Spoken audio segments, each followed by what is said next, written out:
I'm Sarah Russell. I'm J.Q. Walker. Mint, and we are The Neurodivergent Report, a research-based podcast by and for neurodivergent brains. In each episode, we'll explore topics relating to neurodiversity and coping strategies by reviewing the literature and discussing current topics. We will also have interview episodes where we sit down with experts in the field and listeners like you, with the hope that together we can all learn to heal in community. However you are able to engage, thank you for being here. Hey, welcome to the Neurodivergent Report.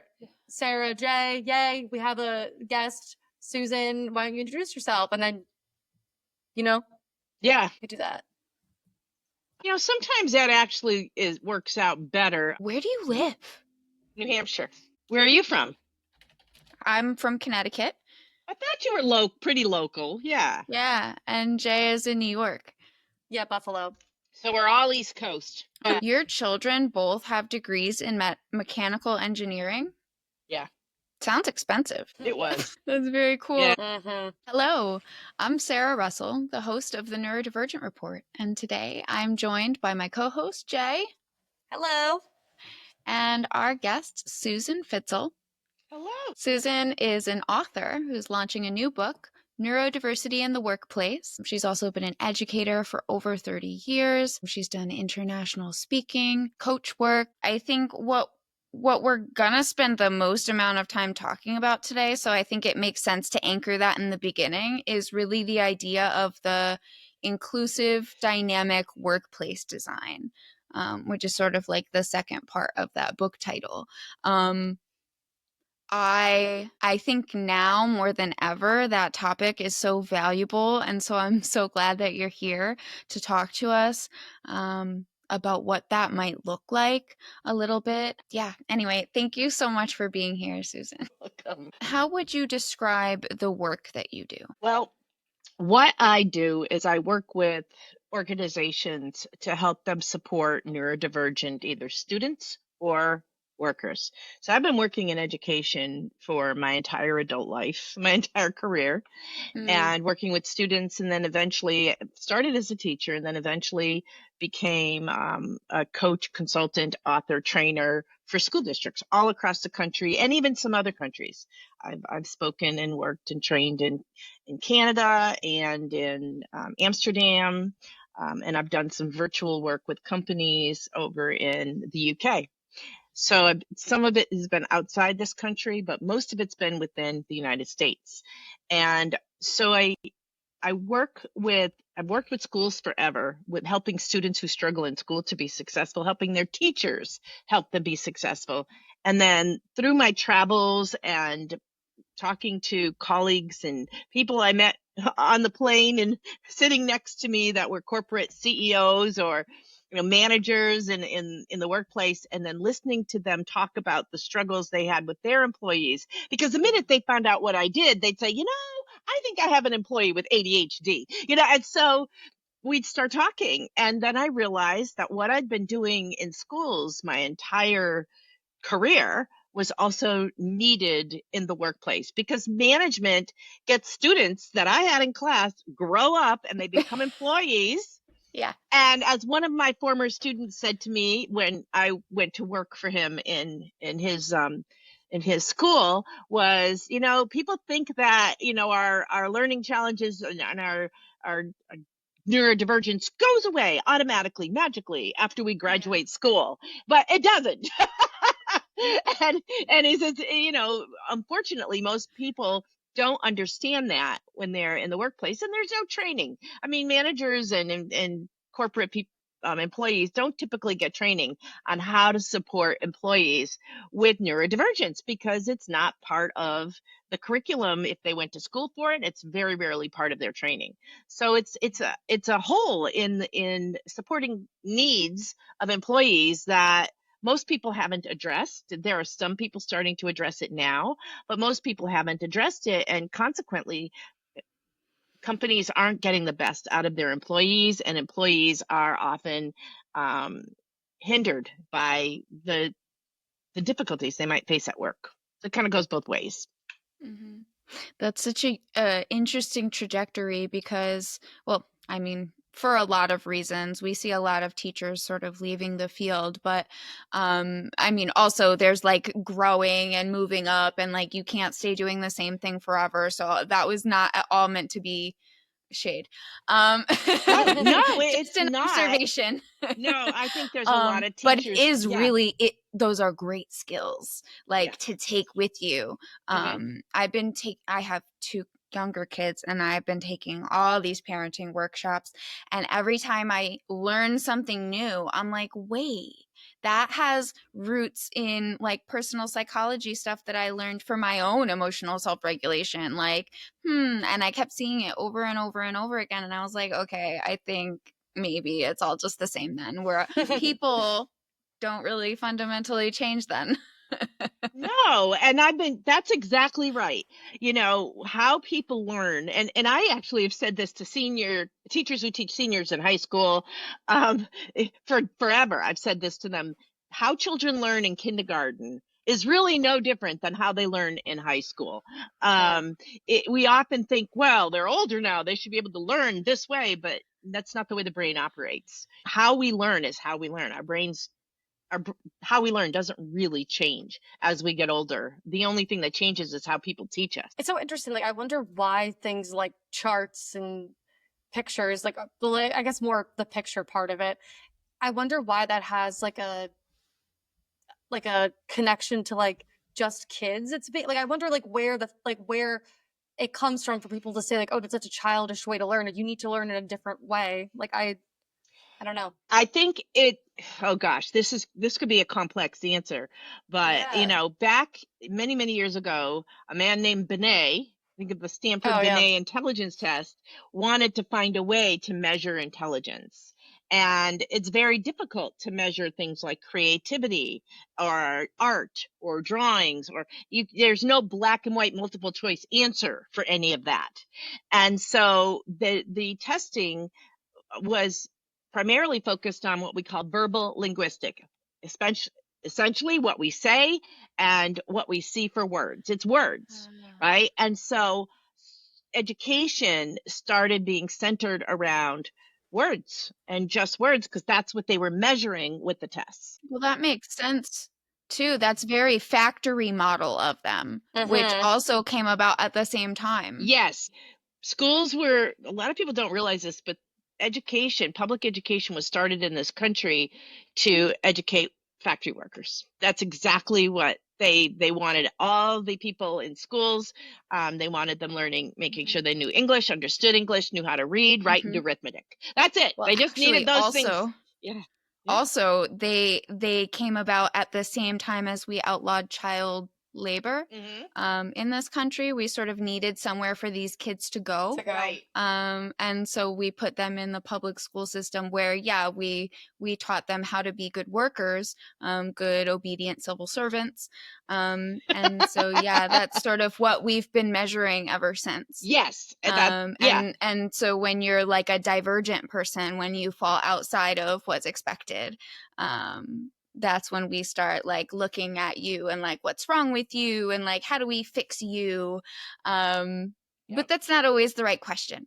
Anyway. Yeah, but that's exactly right. And I think a lot of people don't realize that's the situation and that's how we started and how we got here. So I remember the first time I met with you, sort of for our mic check, I asked you if you were also a neurodivergent person, and you started laughing and said, oh gosh, yes. So Yeah. yeah, tell me about sort of your journey to diagnosis. Well, I didn't get diagnosed for the first time until my son got diagnosed for dyslexia. And because I had not brought my children for an eye exam in a while, they were young. My son he was in the fourth grade for that one. And I brought him to that doctor because it was recommended by a colleague of mine when I was concerned about his lack of coordination and his difficulty. He was having difficulty reading. And I could tell that. I could tell that because I could see his eyes jumping and how he would struggle reading a book and remembering the words and the phonics. And of course, he couldn't spell it all. And so he said, bring in to a developmental optometrist. And there's a couple names for that. Interesting. What I'm thinking of at the moment is that. and very few of them exist. And so you've got to sometimes drive to get to one. But I had one luckily right in the next town over, and he evaluated my son, and I watched what was happening. And I saw what he was saying he saw was different than what I was seeing. And I thought, oh my gosh, I was actually worried. And at the end of the exam, the doctor looked at me and said, your son has serious underconvergence of the eyes, which is a type of dyslexia. And he said, That sounds so serious, by the way. it does. Yeah. He didn't say dyslexia. He said much more specifically, now we know there are different types of dyslexia. Dyslexia isn't just one catch-all bin. It sort of is used that way, but there's different types. He had his eyes weren't working together properly. And he said he must be very intelligent for him to be doing as well as he's doing in school, given how poorly his eyes work together. And I was like, I literally started to cry because I knew he had been struggling. And then I felt like a terrible mother. And he said to me, I'll never Oh. forget it. He looked at me and he said, now don't you blame yourself, because it was already 7.5, 8 years old, and I just bringing him to an eye doctor then. He said, don't blame yourself. Most people aren't aware of this. And they're not, because there's so few of these doctors and this knowledge around. There's a few TED Talks on it. But so that was the Wow. first time I got an official. He then did he did my eye exam, and he looked at me and he said, well, the apple doesn't fall too far from the Oh, tree. gosh.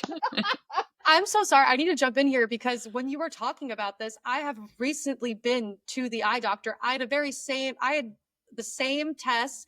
I had the same diagnosis, and I have now prism glasses that I wear. And I didn't know that those are the glasses that I wear, Sarah, sometimes. And I didn't know and I didn't know that was a form of dyslexia.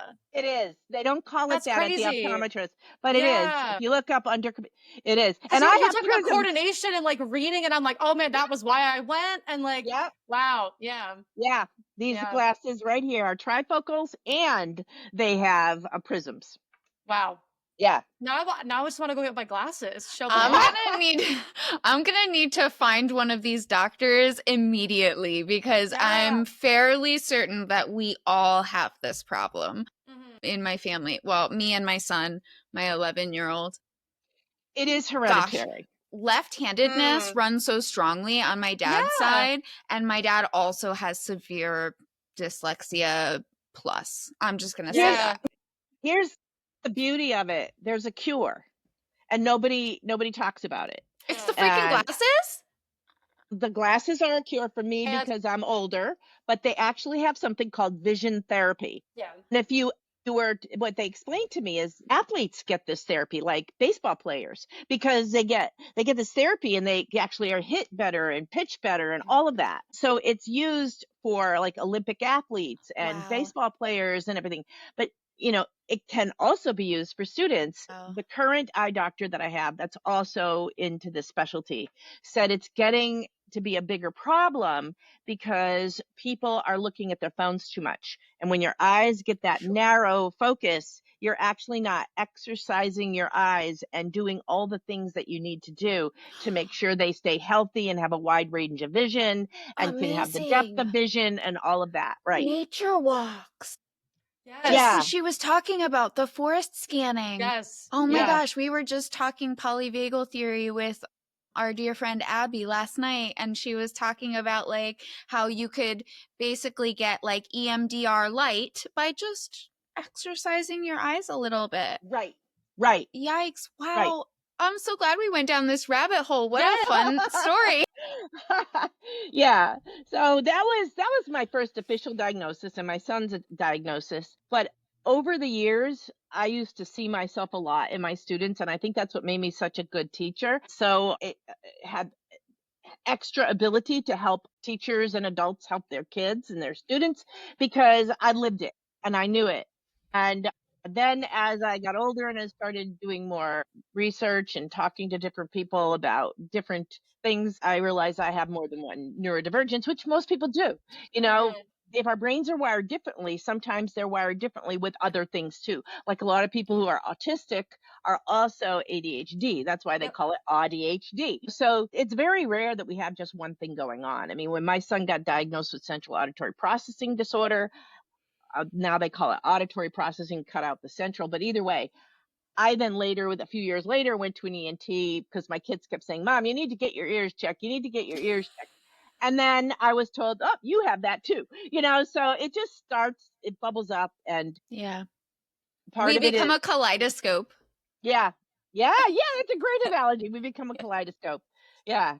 But it Yeah. as you start to realize what different wiring our brains have, for those of us especially who have a lot of different brain wiring, it starts to put all the pieces of the puzzle into place from the struggles we had as Yeah. children. And I think that's what really was the big eye opener for me, is that I I began to understand why certain things that happened when I was young happened, and why I struggled the way I did, especially with sounds and sensory sensitivities and all of that.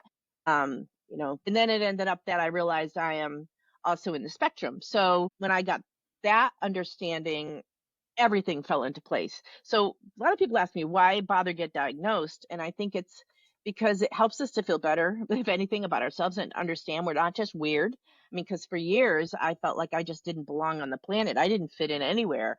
Um, Yeah. and I couldn't understand why people would, take, I'd say something and they take it a different way, and told I was too blunt. And I thought that was just because I was from New England, and all these Mhm. things that all my life. I mean, I just figured, oh, I'm a New Englander. That's why I'm blunt. No, I'm also in the spectrum. And I don't lie. I just have to, and sometimes Yeah. that's a problem when Yeah. somebody says, how does this look on me? Hard for me to lie about it.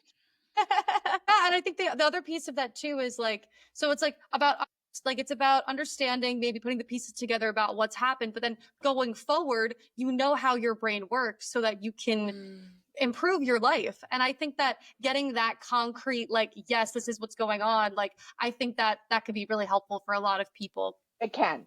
Yeah. Yes.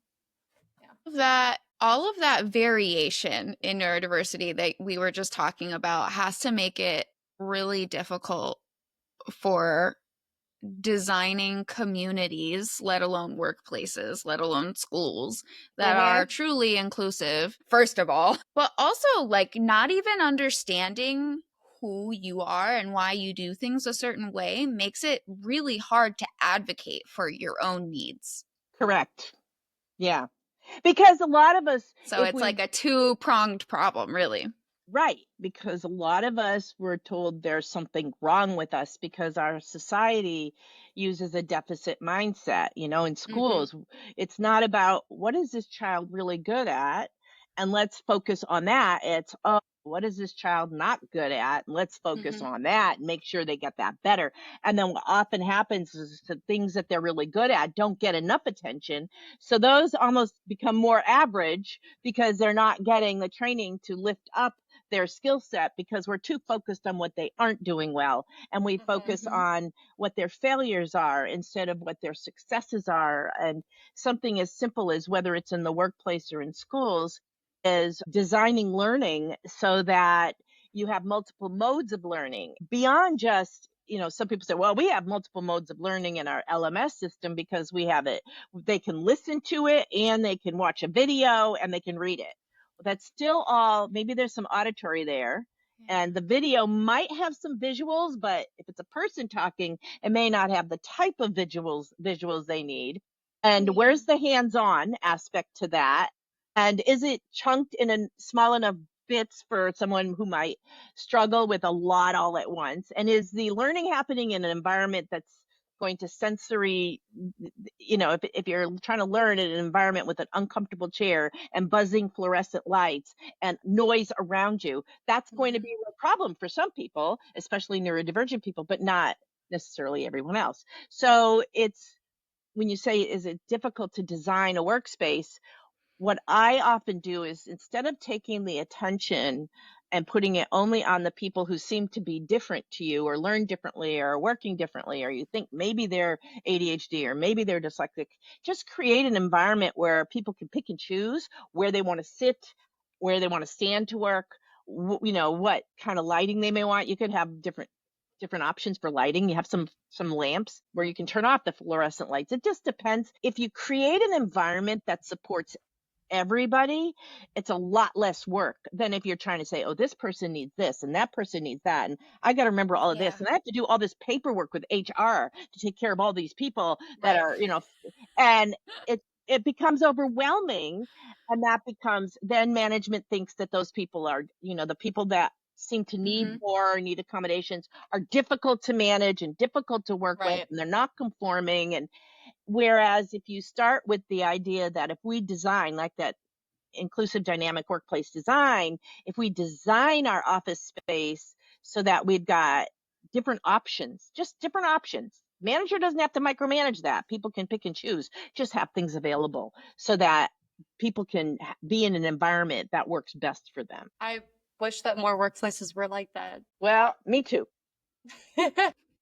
We have to like dream it, I think, to start seeing it. Yeah, schools are hopefully next on the list of like, I mean, they've already started to change towards that accommodate everyone model a little bit more. When they started teaching SEL, social and emotional learning skills, to all children and not just the ones who were struggling or at risk. That's the beginning of, I think, this shift towards like actual community skills, how to be accessible for everyone. You have so many different sections in your book. Yeah, you've got strategies for sensory overload, the visual overload, and then the light sensitivity. Like that's an interesting distinction. It's Yeah, and amazing. then When I there's was just like bullet points of different ways to like deal with that. And I latched onto the light thing because we were already kind of talking about eyes. And anyway, yeah, there's a lot of bullets here, way more than I maybe would have thought of on my own. Well, my goal was to make sure I covered as much as possible, and I could have even put more in the book because there's so many nuances. A lot of times when I coach, I might make a suggestion to the people, my clients who I'm working with, or the teachers I'm working with, depending on the scenario, because I work in both workplaces, the schools and corporate. And what I find is, even if I say, well, you have you tried this or might you try that? Because everybody is an individual, they might actually take a little of this strategy and a little bit of that suggestion and put them together and maybe add something else, and they come up with something on their own because they have a better understanding of that other human that they're trying to help. Now So we're cooking. yeah, and so what I try to do is put enough bullet points or enough strategies or tasks in the book to basically, they're more like provoking other ideas. Oh, it's You like can, Lego blocks too. yeah, It's Yeah. not like this one thing is going to solve all of my problems forever, but it's like if I put this with this, that might help me for today. exactly. And there are neuroscientists who are saying people don't have a learning style. They don't learn in just one way, and that's accurate. However, we have preferred ways of learning. Our brains learn with everything that comes into our brain, whatever the input is. It might learn through whatever we see, whatever we hear, all our senses. However, some of us have ways that work better for us than others. We have preferences. Doesn't mean we don't learn in all the different ways that we can possibly learn, but some stand out. Like some people just, I have to read, or I have to write everything down. If I don't write it, I don't learn it. Or other people are like, oh, if I write it, I can't hear what the person's saying. Taking notes. I mean, Yeah. like when you're in a meeting, and whether it's in a classroom, you're getting instruction, or a corporate meeting, and you're trying to quickly take the notes of what your manager is saying they want you to do, and the manager is only providing that information auditorily, like verbally. So you're hearing it, but you're not seeing it. There may not be any flow charts or graphs or images. And you're trying to write all that down. While you're writing, some people, while they're writing, can't hear anything. It's like their auditory memory and hearing shuts off. And so then while they're writing, they're missing things. And then, the employer or the manager who's delivered this information is like, why didn't you get that right? I told you in the meeting. Well, if you were writing the notes, you probably didn't hear it. And you may not even know you have that challenge. So Yeah. I find that odd with me, and everybody's different. If I type it, I can listen and type, but I can't listen and write. funny, so who knows, so you have to, some of it's trial and error to figure out what will work.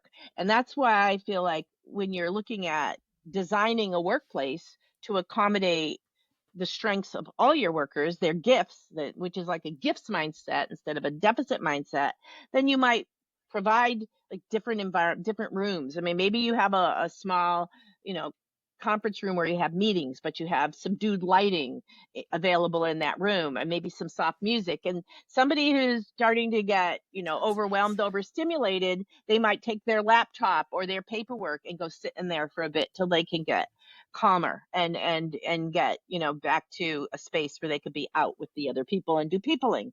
So it's not about, oh, I have to do something different for these 5 or 6 people in the classroom or in the workplace who are neurodivergent. It's about what can I do so that people have choices.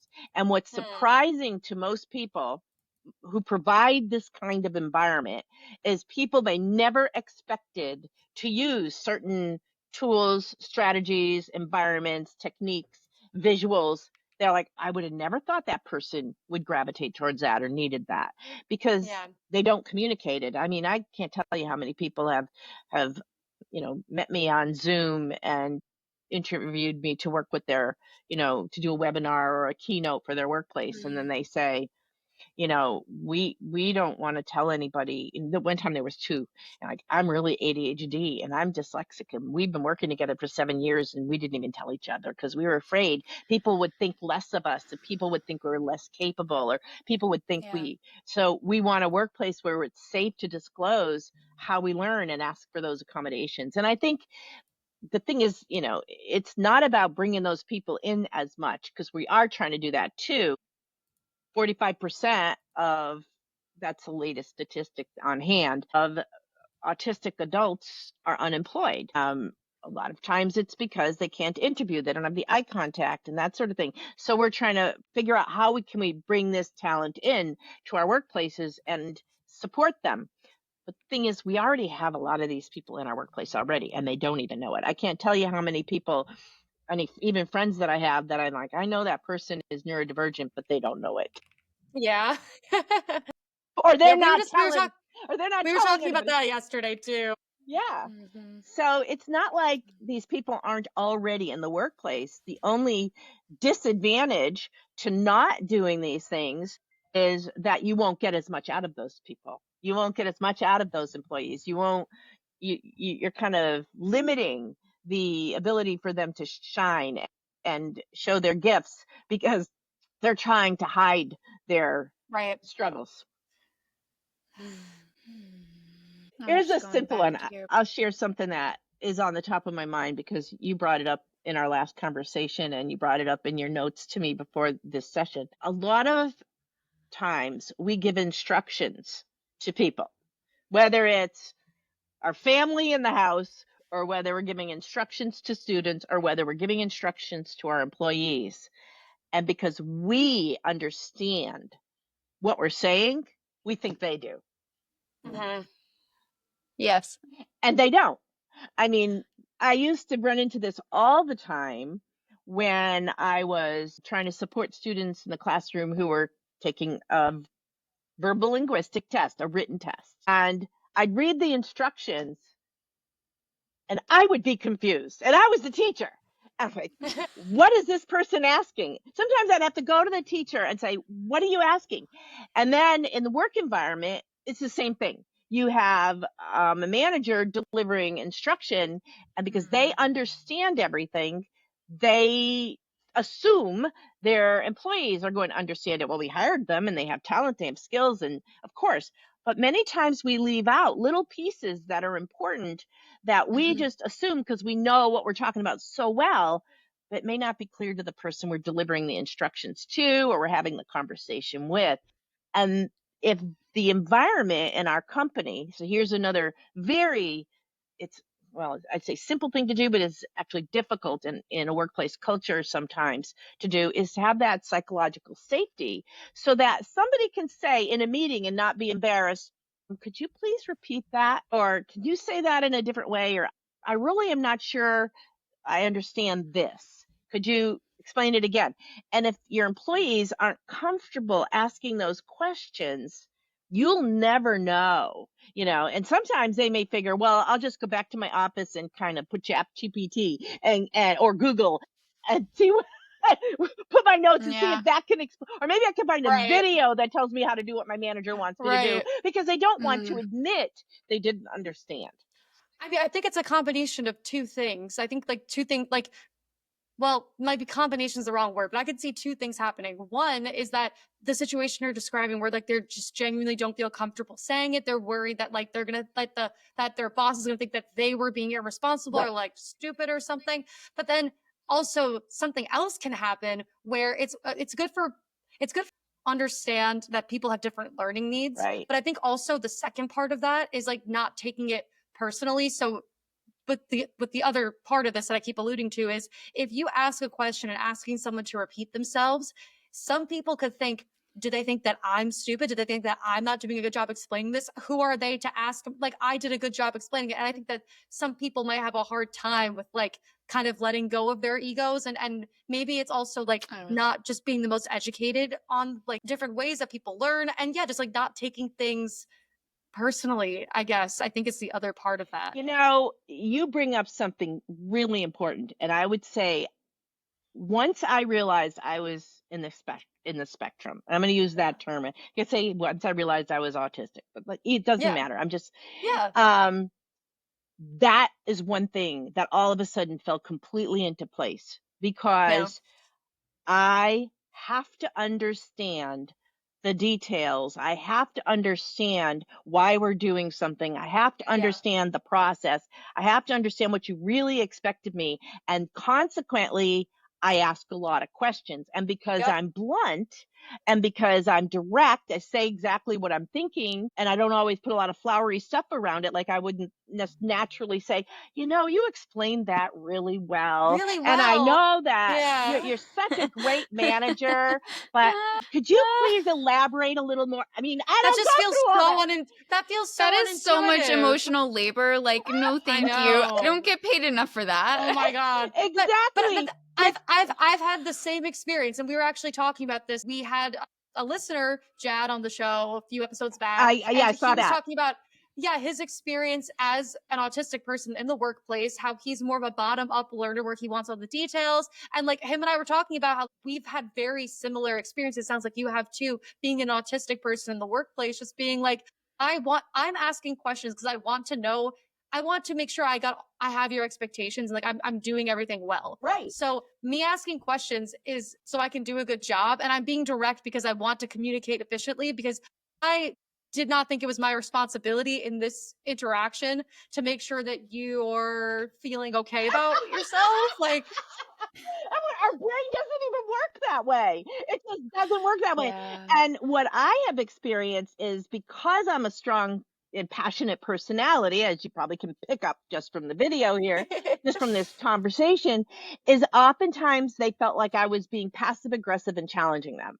You're asking the questions to challenge yeah, me. You're yeah, asking the questions that yes, has a backhanded way of telling yes, me I don't know what I'm doing, which is the yes, farthest thing from my mind, because for what's going on. yeah, I don't even Yeah, know how to be passive aggressive. Every now and then I get yeah. an idea, but I don't know how to be passive aggressive. I've even watched like I've watched like the cognitive dissonance of like them being like you're like it like have at my I've had a few situations with like bosses where it's like I can see them being like I'm frustrated with you because you're challenging me, you make me feel like I'm dumb, but at the same time then they'll also say but like I also know that like you're a nice person and like you just want to do well for the company. And I think that like when that kind of happens too many times, they're kind of just like, well, I don't really know what the right answer is, so this is not making I don't want me to deal feel with you good, and I anymore. don't want to deal with it. Yeah.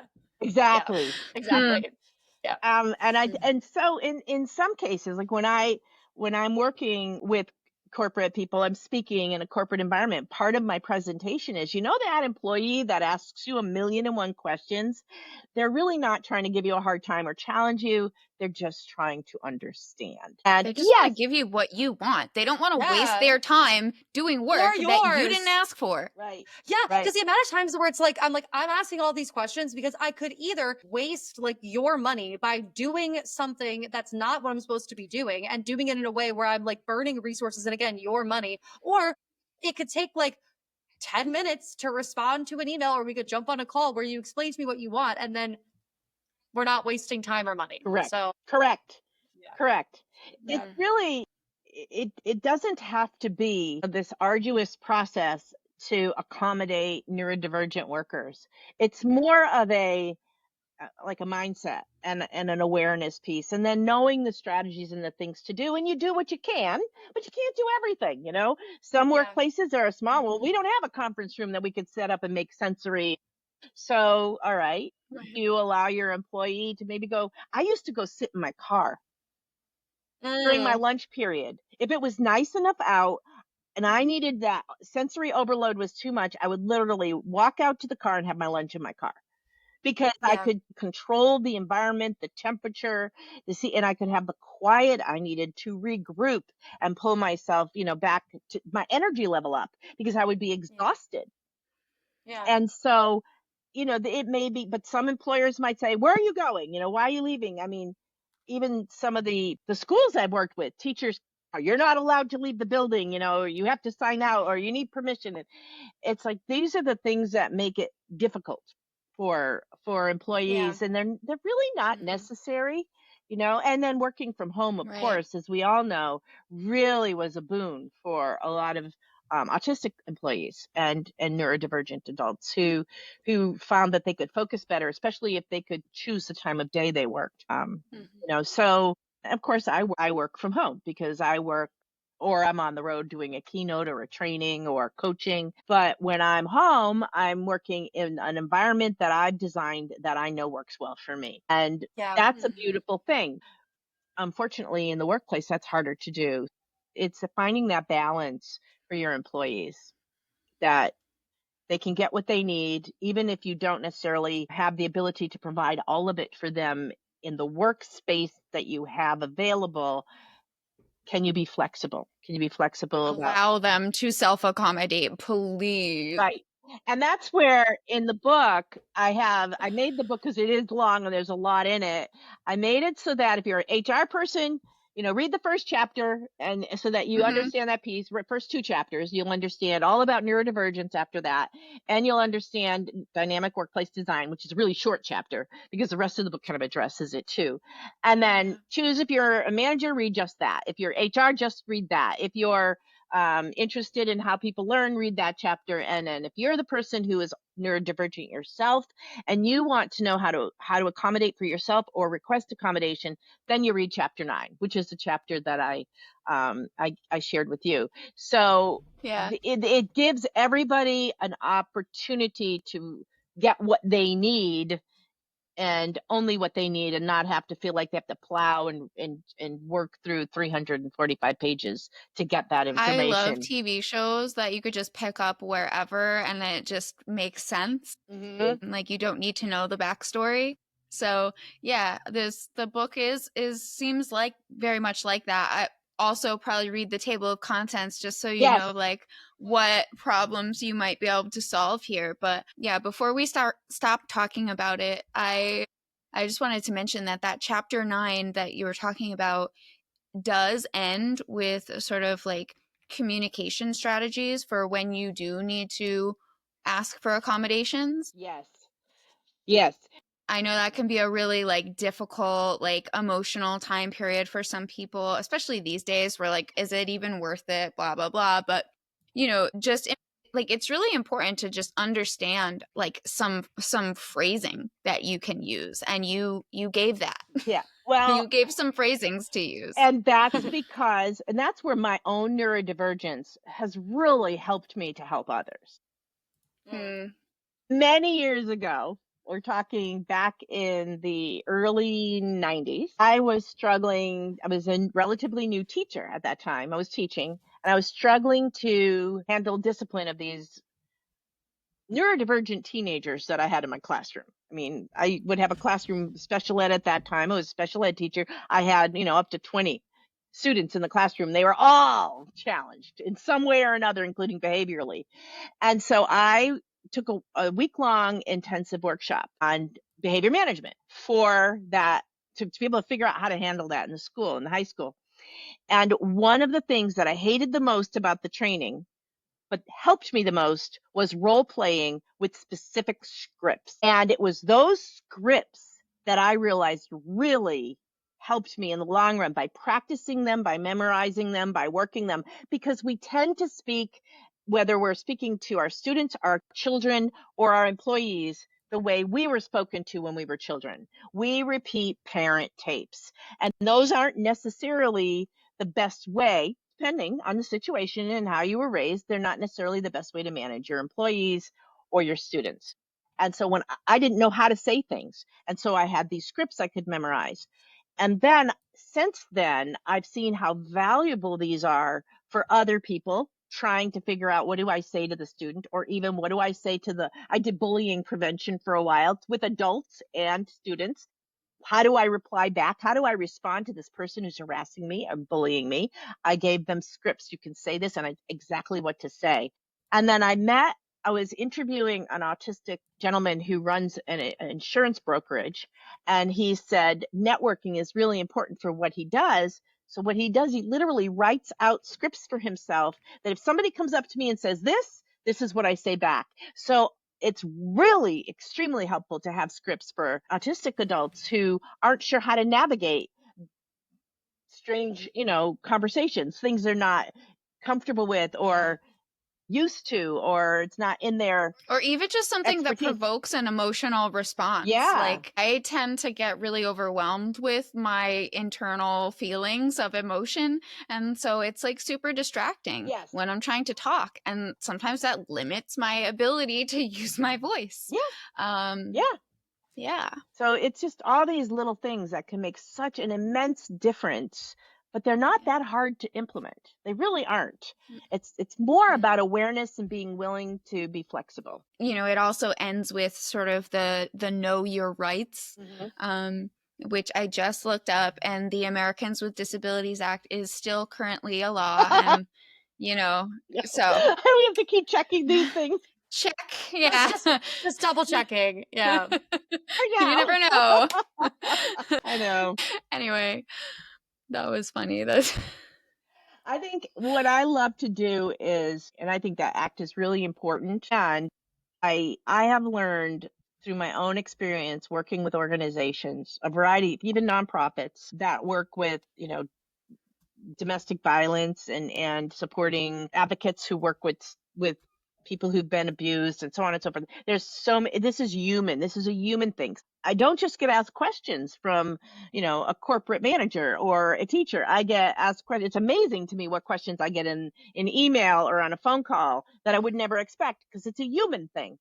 And I feel like if we just can be more flexible with how we approach people and the world in our office environment or a school environment, it's so much easier for everybody, including ourselves. And I also think it's important to give people agency. So if you're having trouble as an employee, and I tell this to teachers, teach students how to learn, or to students, if whoever it is, I feel it's important for us to know how to advocate for ourselves and help ourselves. And so I also teach those skills when I need to help people be able to know what they need and to ask for it, or just even to quietly get it for themselves. Definitely a valuable skill. We almost sort of teach it out of children. We do. We do. We're like, no, just do what I say. You're absolutely right. But then we have to relearn it as adults. So yep. You make a good point there too. Especially that has been even more the situation with the advent of state tests for students in schools. And so, when you hear that teachers are teaching to the test, it's not that they want to, it's not that they're trying to cheat. That's what they have to do to survive. And, to keep their jobs and to have the school do well is teach to the test. And sadly, because of that, there's a lot of things that go by the wayside. But Yeah. that's what they do. And then one of the things that I've noticed has definitely changed is students in the classroom don't ask as many questions because, well, there's not a lot of time to invite questions or divergent thinking or things that go off the lesson plan. Where when I was a kid in school, teachers didn't mind going off on tangents and they saw it as a teachable moment or a way to Yeah. learn.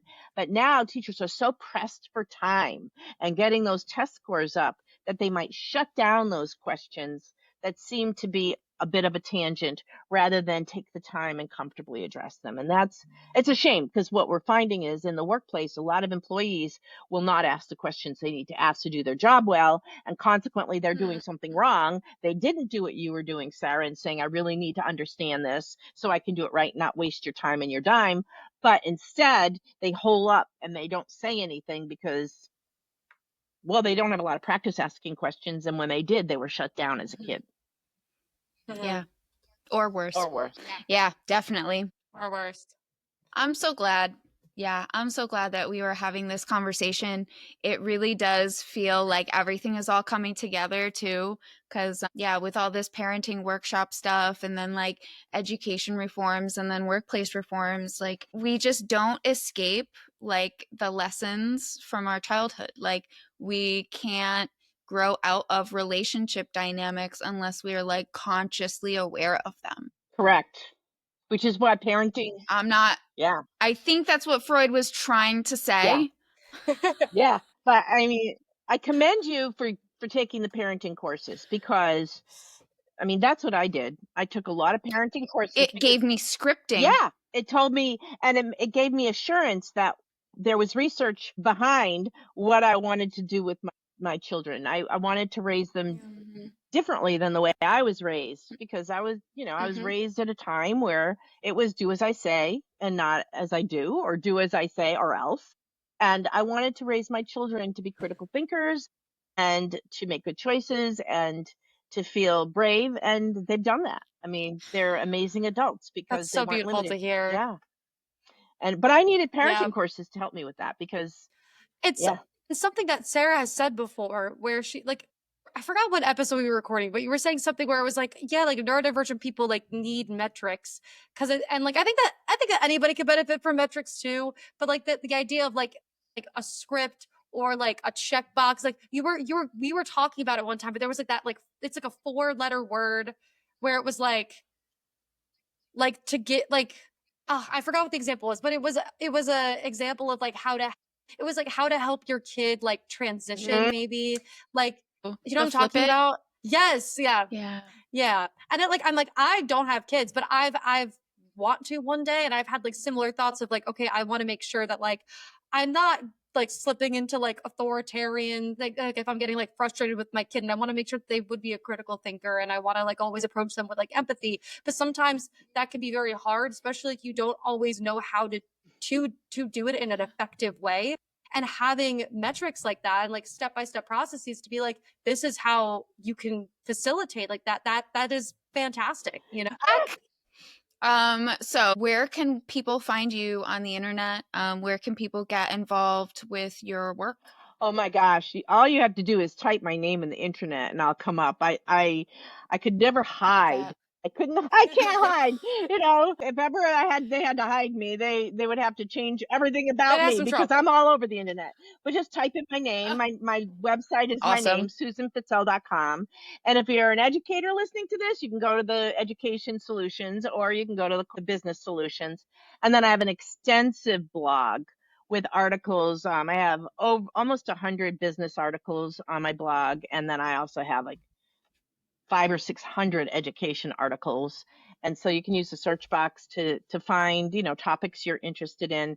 And I have a YouTube channel, so literally everything is under my name. Nothing is secret. You are an incredible resource, Yeah. is what I'm hearing, Yeah. and I need to go find all those Yeah. links. And most of it out there is That's going to be most awesome. of it is free. I mean, everything I have Yeah. online right now, I'm hoping to put a course together at some point, but right now, everything available online is free. And so I want people to get the resources they need. And then, of course, I have my books. I got about over 16 books I've written. One book for corporate, but the rest are for parents and educators. Yeah. Wow. You know, I should have known when they let you write such a big book that this wasn't your first book. Yeah. No, and I feel like it's one of my best because all those other books taught me what I did want to do and what I didn't want to do. And so I was able to really design this one in a way that met all my criteria. The only thing I've still got to do is make an Audible version because I do, again, want to walk my talk. So we have a Kindle Mm-hmm. version, we have a Mm-hmm. print version, and now I need to create an Audible version so that people who are slow readers like I am can access the information with Audible and hear it. Yeah. Are you going to record that? I would like to. It's a little daunting Yeah. sitting in some kind of cubicle with good acoustics to read 60,000 words, but that's my plan. Yeah. Yeah. That's amazing. awesome. I feel like whenever we release this episode, which will probably be in a few months, It's okay. we'll check in with you on that. Be like, Susan, you got your Audible link Oh, yet? yeah, that would be Yeah. awesome. Now you've given me a Yeah. goal, and I've definitely goal Yeah, driven. exactly. And That's accountability. all we need sometimes. Absolutely need a And goal. adoring fans. Yeah. Both are I great. took Kung Fu for 30 years and it got to the point where there were no more goals because I couldn't go any further than I was, and I was being limited because of my age. Oh, you're too old to do that form or what. So I switched to ballroom dance.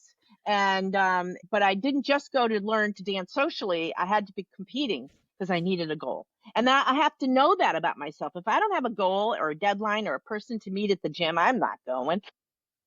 Mm-hmm. It's not gonna happen. No. Yeah. Who are we kidding? Absolutely. What are we doing? Exactly. I Yeah. have to have a goal and somebody waiting for me. That's just the way I'm wired. And I'm not going to feel bad about it. There are some people who've said to me over the years, can't you just do it yourself? Set an alarm. Get up. No, that's not the way. 100 years ago, you would have had that person Yeah. always with you. Yeah. You know, like we lived right next to. Anyway, Yeah. yes. You're right. Yeah. Yeah. You're right. Mhm. So we have to know what love it. works for us and then do that and not feel bad that or feel like there's something wrong with us if we're needing some strategies Yeah. that the next person Or doesn't listen need. to what. Yeah, exactly. Like listening to like what somebody else thinks that they are fine with. Like everybody works differently. Exactly. And it's not even just like a neurodivergent versus neurotypical thing. It's just that every person is their own unique Yes. person. Yeah. So, yeah. Exactly Yeah. right. So yeah, thank you. Sarah, I see you shuffling. Yeah, some I already cards have over my there. last questions. We're loading. So I always like to end with a little card pull. Yeah, these are a free resource from a company called We're Not Really Strangers. Not affiliated. I just really love. And this was a free, just every once in a while they'll send like some stuff to download. And so this is called the Confidence Booster Edition. Let's see what we got. This one might be hard because Challenge. you seem like someone who really celebrates themselves, but tell me about something you're proud of yourself for, but haven't celebrated yet. I think sometimes I don't celebrate myself when I should because I've grown up with the you're never enough. You're never enough. It's never perfect enough. You're never done enough. And so what I need to celebrate more are the baby steps and the small accomplishments I made. I don't even sometimes I'm really celebrating this book that I just created. Can I pick it up seeing you're going to use the video? Right? So people can see it? Yeah. So this book Ooh, it's Oh my green. gosh. I love everything about it and I celebrate Yes. this. And maybe that's even the first book I really truly celebrated because I'm at a stage in life where I realized, wow, and it's exactly what I wanted. But a lot of times I'm like, it's always I do something and it's on to the next thing. So I think it's important for us to celebrate the little things too. Just dancing. I may not win, but I've improved. And so to celebrate what I've improved upon and my pro that I dance with that teaches me is constantly reminding me of that. You've got to celebrate it's not just about being the winner. It's about growing and knowing you've improved and your journey for yourself.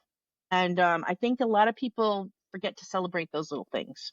They just think they have to be the win. It's got to be the win. If it isn't a win, then it can't be celebrated. And That's not true. That's a really good point. And I think I just want to share that, like, for the past 6 months, my morning routine with my children and school and getting everything done has felt so manageable Right. and like easy in my body. Like, I have so much time to do all of the things that I need to do. And I'm just like, wait, what happened though? Because I'm doing the exact same things and I'm waking up at relatively the exact same time.